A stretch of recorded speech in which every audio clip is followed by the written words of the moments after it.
Did you know that when you feel angry about an English mistake, your brain actually closes a physical door to learning? Yes, it really does. And, well, welcome. We are so happy to spend this time with you today. Yeah, we really are. And today, our mission is to explore exactly how your mind works. We want to look at how your thoughts control your memory. Right. We want to show you why being kind to yourself is, the real secret to learning English. Exactly. And just by being here, listening to us in English today, well, that is a massive step. You are already proving that you want to grow. So please just make yourself comfortable. If you are walking, maybe walk a little slower. Yeah. And if you are sitting down, let your shoulders drop, take a breath. We just want you to feel totally relaxed because a lot of people think learning English is only about memorizing words. Oh, right. Like heavy grammar books. Studying for hours and hours. Yes, exactly. But the real secret is much softer than that. It is really about how you treat yourself. How you treat yourself. Okay, let's unpack this because I find this very interesting. It is fascinating, yeah. I want to understand how my thoughts change my learning. But first, I have to ask a hard question. Go ahead. What does it actually mean to be positive? Because, life is hard sometimes. Learning English is very frustrating. That is a very fair question. I mean, a lot of people misunderstand what positivity is. Right. Staying positive every single day is not about pretending everything is perfect. You do not have to smile all the time. Oh, wow.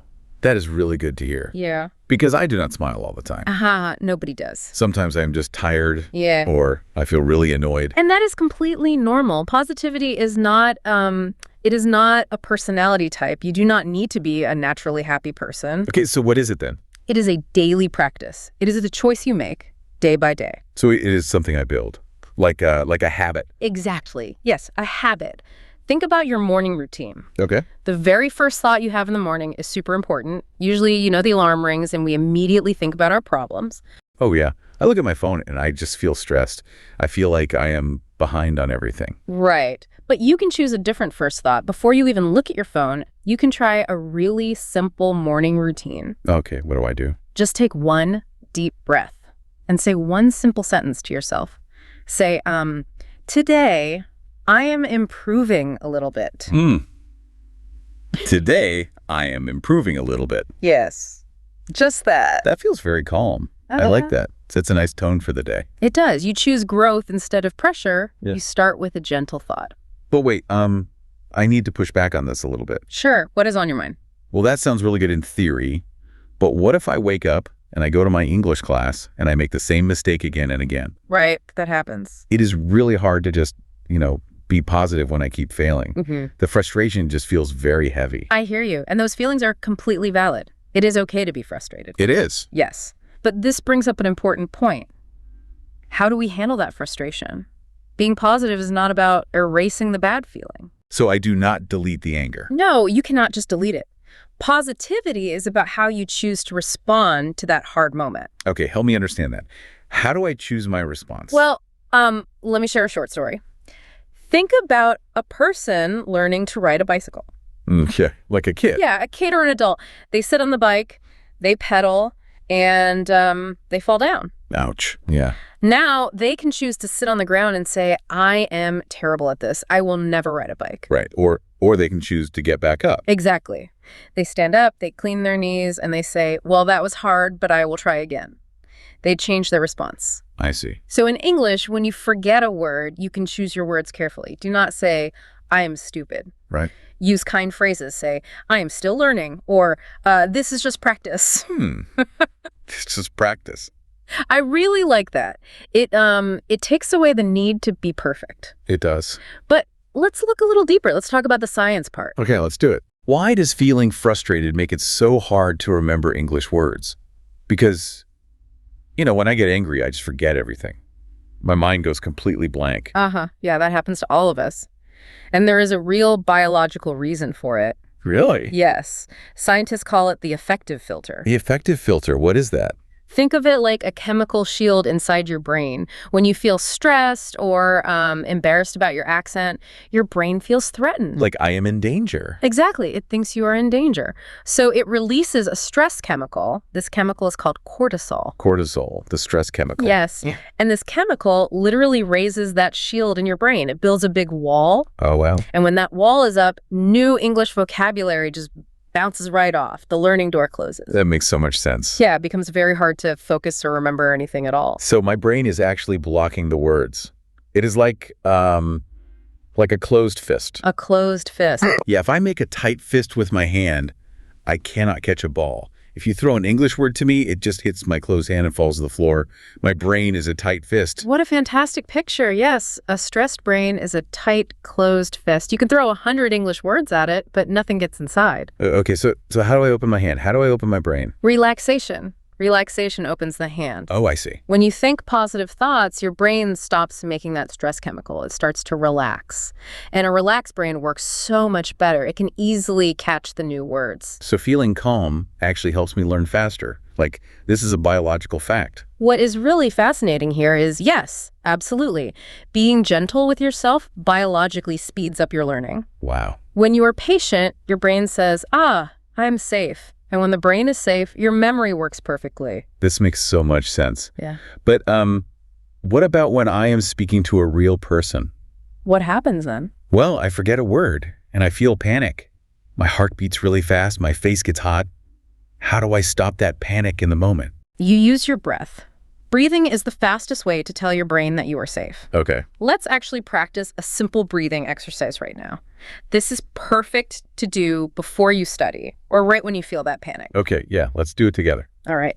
Breathe in slowly through your nose for 4 seconds. 1, 2, 3, 4. Okay. Now hold it for 4 seconds. 1, 2, 3, 4. Right. Now let it out slowly through your mouth. 1, 2, 3, 4. Wow. I immediately feel my shoulders drop down. Exactly. That slow breath lowers your anxiety. It tells your brain to open the fist. You can do this simple breathing exercise anytime. That is so helpful. But what about pronunciation mistakes? I always feel so embarrassed when I say a word wrong. I worry people will not understand. I get that, but pronunciation is really just teaching your mouth new physical shapes. New shapes? Yeah, it is like gymnastics for your mouth. So expect it to feel a little strange. If you make a mistake, do not criticize yourself. What should I do instead? Transform the mistake into a moment of celebration. Make it fun. Celebrate a mistake. That sounds completely crazy. Haha, it is not crazy. If you say a word wrong, just laugh softly. Say to yourself, oops, my mouth made a funny sound that time. Haha, oops. And then just try again. When you laugh, your brain completely relaxes. You turn a negative moment into a fun learning opportunity. I see. So I can replace that harsh critic in my head. Yes, exactly. Instead of saying, my accent is terrible, I can say, my mouth is learning new tricks today. Precisely. You use words of encouragement. You become your own kind teacher. Okay, I really understand that a relaxed brain learns better. We want the open hand. Yes. But I have another problem. Yeah. What do we do on the days when we are just too tired?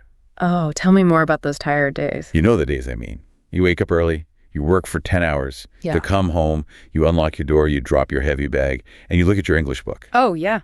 And you think, I have zero energy. I cannot study for an hour. How do I keep a positive mindset then? Because telling me to just do it feels impossible. Those days are very real, and feeling like that is completely normal. But here is a beautiful truth about the brain. What is it? You do not have to feel motivated to take a small action. Actually, action comes first, and motivation comes second. Wait, really? I do not need to feel good to start. No, you do not. And even if you are completely exhausted, you can take one very tiny step. Just one tiny step. Yes. Consistency showing up every day is much more important than intensity. Doing 3 minutes every day is so much better than studying for 3 hours once a week. Okay, 3 minutes sounds easy, but give me some practical examples. What can I actually do when I am that tired? I need a list of small actions. I can give you that. Here are 3 short actions you can take when you have zero energy. Okay, action number 1. Action number 1, listen to just one English song. Close your eyes, listen to the music, and try to catch just one word you know. Oh, I can definitely listen to a song. That is easy. What is number 2? Action number 2, change the language on your phone to English for just 5 minutes. Just 5 minutes? Yeah. Look at the menus, look at the apps. You already know where everything is, right? You are just seeing the English words for them. That is very clever. It takes no extra time at all. And what is action number 3? Action number 3, write exactly one simple sentence about your day on a piece of paper. Just one. Just one sentence. Like what? For example, today I drank hot coffee, or today I was very tired. Haha. Today I was very tired. That is a very honest sentence. It is, and it is perfect English practice. These tiny actions are very powerful. Why are they powerful? Because they send a clear signal to your brain. They tell your brain, hey, we are still moving forward. Over time, these small daily actions build real solid progress. Wow. That takes away all the pressure. Huh. If today is a tired day, I just do one tiny action. I value daily progress instead of total perfection. Yes. Valuing the small progress protects your mental energy, which brings us to another beautiful tool, a way to protect your energy and kill the fear of making mistakes. Oh, I definitely want to kill the fear of making mistakes. How do I do that? By using a quiet superpower, the practice of gratitude. Gratitude, like saying thank you. Exactly. How does saying thank you help me learn English? Well, when we learn a language, we usually stare at the mountain we still have to climb. We look at the huge dictionary. We think about all the words we do not know. Yes, I do that. I watch an English movie and think, I do not understand 90% of what they're saying. It makes me feel very small and anxious. Right. And that anxiety creates the stress chemical we talked about earlier. The cortisol. Yes. But gratitude completely changes your focus. It forces your brain to look at the steps you have already climbed. It makes you look at what you do know. Can you give me practical examples? Yeah. Like, how do I use gratitude during my study time? Of course. Let's create a step-by-step habit of gratitude right now. It is very simple. Step 1, find a quiet moment at the end of your day, maybe when you are lying in bed. Okay, I am in bed. The room is quiet. Step 2, take that slow, deep breath we practice. Breathing in and out. Got it. Step 3, think of one tiny thing you achieved in English today. Just one small win. But, what if I didn't study a book today? What is my win then? Did you understand a word on an English sign? Did you read a short comment on the internet? Did you practice your breathing? Did you listen to our conversation today? Yes, they are listening to us right now. That is a big win. Exactly. So step 4, you celebrate that win. You say, I'm grateful that I listened to English today, or I'm thankful I know how to say water and hello. I am thankful I know the word water. Ah. It is so gentle. It is. It is like turning on a small light in a dark room. You stop looking at the scary shadows. You stop looking at what is missing. You only look at the warm light. That is a beautiful way to describe it. The light of gratitude melts away the anxiety. When you celebrate daily goals, you build self-confidence. Because I realize, hey, I'm already doing it. I'm already speaking some English. Exactly. And when you feel confident, the brain relaxes, the hand opens, and you learn more words. It is a beautiful circle. Wow. And you can use gratitude to overcome the fear of speaking to others, too. How so? Because speaking to a native speaker is terrifying. Before you speak, visualize your future progress. Imagine yourself in the future. Okay. Imagine yourself walking into a cafe. You smile at the waiter. You order a coffee in English, calmly and clearly. See it in your mind. I see it. I feel relaxed. The waiter smiles back at me. Yes. Keep that image in your mind. And be grateful for the journey that is taking you there. Be thankful for your amazing brain, which works so hard to learn new sounds. Wow. This is so powerful. Let's pause and review what we have talked about today, because this has been incredibly helpful for me. That is a great idea. Let's review. First, we learned that positivity is a daily choice. It is a practice. We can start the day with a simple morning routine. We wake up, we breathe, and we say, today, I am improving a little bit. Yes. We set the tone for growth. Second, we learned the biological reason why this works. We learned about the chemical shield in the brain. Stress makes the brain close like a tight fist. Right. And positive thoughts and slow breathing open the hand so it can catch new words. Exactly. Kindness to yourself is a brain hack. It physically speeds up your learning. It really does. Third, we talked about those very tired days. We do not need to feel motivated to start. We can take tiny actions. We can listen to one song. We can change our phone language. We can write just one sentence. Showing up is the most important part. Small progress is better than perfection. And finally, we discovered the quiet superpower of gratitude. We can turn on the light in the dark room. We can be thankful for the words we already know. We celebrate the small wins to kill the fear. You summarized that perfectly. To our listener, we want to say this clearly. The journey of learning English is a long one. Yes, it is. But you do not have to walk it with a heavy heart. You can choose to be your own kind teacher. You can replace the harsh critic with a gentle friend. Every time you try, you are succeeding. So what does this all mean for you today? It means you have the power to change how you feel right now. You can drop the pressure. You can open your hand. As we finish our time together today, we want to leave you with one final thought, something to hold in your mind tomorrow. Yeah. Tomorrow you will probably study English, and you might forget a word, or you might make a mistake with your pronunciation. It is going to happen. It happens to everyone. When it happens, instead of feeling upset what if you simply smiled? What if you took a slow, deep breath in and let it out?